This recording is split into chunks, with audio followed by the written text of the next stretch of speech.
Napag-usapan niyo ba ma'am yung desisyon ng ICC Pretrial Chamber 1? Hindi, kasi bawal sa akin ang mag-discuss sa kanya tungkol sa kaso niya. Ang pinag-usapan namin ay yung mga aksidente sa dagat. Okay siya today.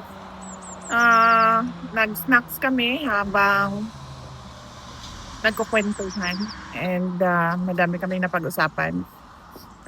Ni dating Pangulong Rodrigo Duterte sa pagbisita ko ngayon at nagkita din kami ng kanyang abogado doon sa loob, pero maikli lang yung oras. Pero bukas at sa susunod na mga araw ay meron kaming mga meeting. Meron ako mga meeting na kasama ang kanyang legal.